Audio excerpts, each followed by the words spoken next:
I've got this out. Let's have a look at these bearings. You see how this is.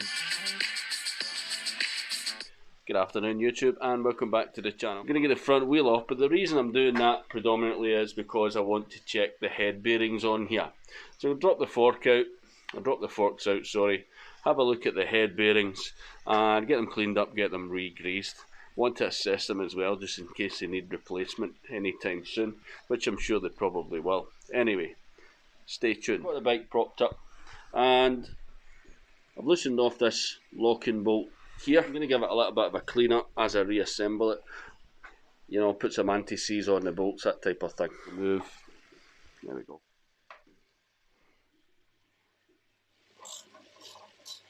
For the time being, guys, I've actually left the fender on there, and I'm just going to drop this out with the fender in place. I may or may not take that off when I'm putting the forks back on. Probably easier to remove it. Just want to loosen these pinch bolts, guys, on the side and at the top. You want to get them nice and loose. You don't need to take them out all the way. This is just so that you can slide the forks out. I'm doing this a little bit awkward because I'm holding a camera. You see, I'm just feeding that down through. Because these are loose, you're able to feed it through. Just to summarise where we're at, guys, we've got the front wheel off, obviously. And I like to keep, when I take things apart, keep the bolts and stuff together. That way I'm not going to lose them, you know, I'm not sitting them in piles. We look over here, just to have a look at what we've got here. Now I've cable wrapped these back out the way at the moment, so we've got the brake caliper, and again I've kept the bolts with it. Yeah, I'll give that a clean up. You've got your little ABS sensor here, and this is your speedo. I know it seems like common sense, but it's dead easy to leave these things lying around. So there's the little bolt, you know, in place where your ABS sensor is going to go. That way I'm never going to lose anything, or at least I'm less likely to lose anything. Now, to access the bearings, we need to take this bolt off here, yeah. So what I'm going to do is I'm going to loosen the handlebars. I'm going to take them off actually and just move these forward. So put a bit of a cloth and stuff around here just to protect it. So we'll find that there's a bearing in here. This nut here will be maybe a 30-32 mil, I don't know, I'll check that.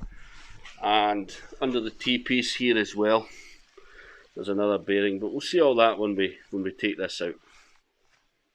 These bolts are a little bit tighter than you would necessarily want them to be, and that's because there's some red Loctite on there. Of course, it's your handlebar, so you don't want them to come off. When I replace these, I'll probably just put a little bit of blue Loctite up towards the top here where they put that red. And because we've got red Loctite on here, guys, I've just got a little ring spanner on this Allen key just to give me a little bit more purchase. You can use whatever you like, guys, but I've got this life jacket here and an old wax jacket over here. Now, that's a 30 mil socket on there. Let's get it off. I've taken this top bolt off and I've just slipped this forward. Now it might be an idea to take the little wire carrier out. I think I'm getting away with it. And then just give this a little bit of a knock. This little bolt here. And I'll just work that off. Okay, so I've got this out. Let's have a look at these bearings. You see how this is blue? This is blue axle grease. Now, even at 11,000 kilometers, sorry, 11,000 miles we're at on this bike, just a little bit more. On the surface of it, they're looking pretty tidy, but I'm going to give them a clean up, have a real good look at them. So this is the top bearing, guys. I've given it a real good clean, and I've just checked it for any flat spots or any darkening. To be honest, it looks as though it came out the factory yesterday. It's immaculate. Now, of course, that can be deceiving, but I think that's good enough to pack some grease in and put it back in the bike. But let's have a look at the bottom bearing. Obviously I'm doing this one-handed, but again, just looking at this, it looks to be in really good condition. Now, a couple of the rollers on this one are a little bit darker. That's just caused by heat. See, these are browning slightly. But again, they're not flat or pitted in any way, which is really good. So I reckon they've got maybe another, you know, 5,000 miles in them. Who knows? But I'm going to grease them up and get them back on the bike. Now, I'm not a bearing expert, guys, but this is my brother's house here. And I've just run these past him to get a little bit of an expert opinion on them, and he says they're fine. If he says they're fine, they're fine. Now, of course, bearings are not single parts, guys. These need to be replaced at the same time as the bearing.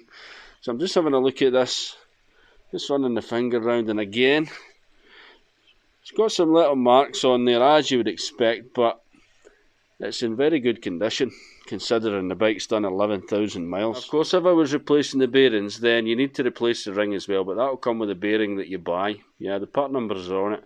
You get them direct from Royal Enfield, or you can get upgraded bearings from maybe Hitchcock's or whatever. So let's pack the bearings, and let's put the bike back together again. Now what I'm going to do is I'm going to be forcing grease inside the bearing itself. Yeah, that's what you do. You want to pack it. Yeah.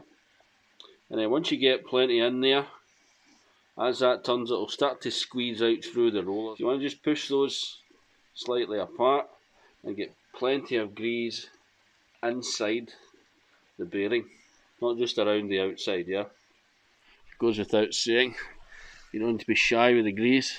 I've got a lot up inside here. So this goes together the exact opposite of how it came apart, obviously. Yeah, so you're going to feed your T-piece up through the bottom, plenty of grease on there. You've got your bearing, and here you've got this little dust cover as well. Now again, don't be shy with the grease on the dust cover itself, because it's going to sit right on top of the bearing. And then you're just running this little locking nut in here. It can be a little bit difficult to find the sweet spot with this little locking nut here. Yeah, if it's far too tight, then this will be too notchy, it'll be too tight obviously, and if it's too loose, then you're going to get some movement, some play in there. Now when this goes on the top, this big 30mm bolt will just hold that in place. When you put the forks back in, make sure that you've got them in line with the top bracket here, and then you're good to pinch these up. Yeah, you want to leave these ones free and make sure that the forks are not under any tension. In other words, don't go sticking the wheel back on. Yeah, keep it on the trolley there. Now, when you get these pinched up, then you're good to go with adjusting the tension on your top bolt here. Yeah, making sure that you're happy with that. Because as you tension this up, it pulls the bottom T-piece. It'll be marginal, it'll be fractions of a millimetre probably. But you certainly don't want that tightened up against the forks until you're happy with the top bolt. Once you get that, then you're good to go to start putting this back together. Now you can see obviously I've given this a little bit of a clean as we go along here. I've chewed the head on this a little bit, so that's going to be coming out and getting replaced today. And in all honesty, I think I'll probably end up just replacing the 3 of these. Now these are aftermarkets, these are fender risers with the bolts that came with it from Hitchcock's. There's nothing wrong with them, but again, as I've been taking that out there, I've chewed them up, so I'll probably end up just replacing them as we go. I must admit guys, I was pleasantly surprised with the condition of the bearings in here. I've even been quite pleasantly surprised with the condition of the grease, so it seems to be they've either upgraded the bearings or they're using a higher quality grease. Could be a combination of both, to be honest. And that doesn't mean that the bearings are never going to wear out. Of course they are, but we're at 11,000 miles and they are exactly as I would expect them to be. Certainly no worse than you would see on any other bike, which is really quite pleasing to see. Anyway, that's it for this one guys. I really hope you liked it. If you did, give me a thumbs up, subscribe down below, maybe even hit that notification bell so you know the next time I upload a video to YouTube. If you want to see another little install job or anything that I'm doing on the bike, have a look at one of these here, and I'll see you in the next one.